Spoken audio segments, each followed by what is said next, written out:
James Gallo in the Orchard City, Kelowna, BC, where the Warriors pick up the 4-3 win over the Rockets. I'm in the Golden West Trailer Equipment broadcast booth. I'm going to head downstairs for the Magri Coaches Show with assistant coach Scott King. Scott, coming into tonight for my keys to the hockey game, I had said special teams was one of them. The Warriors 3 for 5 on the power play, including the game-winning goal late in the third period. I know you work on the man advantage. Just maybe talk about success on the power play tonight. Yeah, I thought tonight was just one of those nights where we got to our set pretty quick and we were moving the puck well, and we were shooting the puck. And I think that was a big thing. We were shooting the puck, and then there were second, third opportunities. And first two goals were rebound goals, just banging away in front, quick loose puck, zip it to the other side, and we get a second or third opportunity that way. And then obviously the last one was a real nice play from Yags. Saucer through the seam to Fergie, and he just buried it. Just on that game-winning goal, sometimes you just shake your head when you have Ferguson Jaeger on the ice and do stuff like that. Yeah, it's like stuff like that's not planned out. You have to read and react to what the kill is giving you, and they changed their kill during the game, and they started to obviously pressure the flanks a little bit more and get in their way and not allow them to load up. So did a good job of being patient and finding those seams. And I also like the fact we shot the puck from up top, and Atlee right before that hits the post, and that was just a shot from the top from Dent. So good looks by the power play, and obviously need success from special teams, and we had that tonight. The other side is the penalty kill. I know we give up a goal in the third period, but the penalty kill came up big, especially when you think back to the first period when the Rockets had a full 2 minutes to work on a man advantage, and the Warriors were down 1-0 at that point. That could have been a huge turning point of the hockey game. The penalty kill came up pretty big when Moose Jaw needed it. Yeah, that was a huge kill, obviously a big moment in the game. And like you said, it goes the other way. It's 2-0, and all of a sudden we're chasing the game. Makes it a lot tougher night for our group. So big kill there, and they got one at the end, but I thought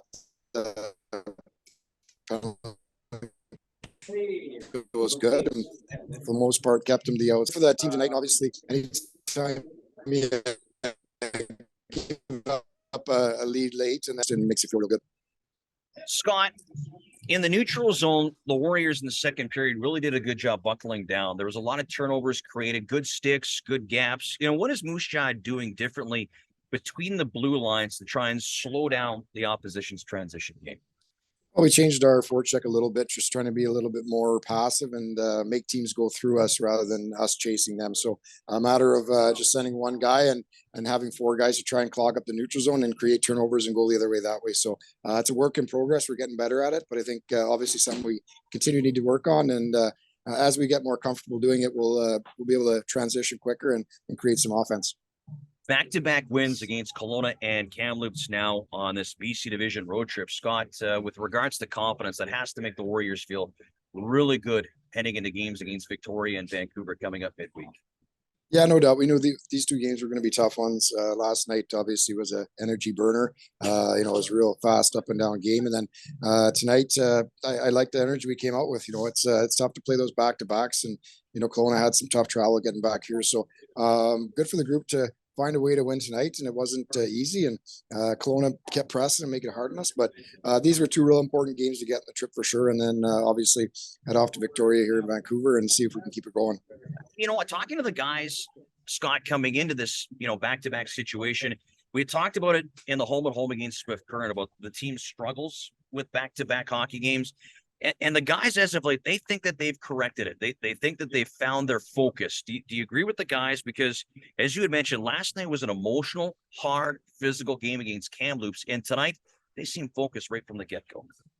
Yeah, and I think we've talked about it before. There's nothing really we can do as coaches to try and get them ready to play in back-to-back nights. That's something that individually you have to get yourself reset. And it's a matter of obviously take care of yourself the right way, and then just a matter of flushing it and getting yourself ready to go and being focused for the next game. And, once the game's over, it's over and done with. You got to get on with the next one. I think it's a big part of the mental side of the game. And we have gotten better with it and hopefully continue to trend in that direction.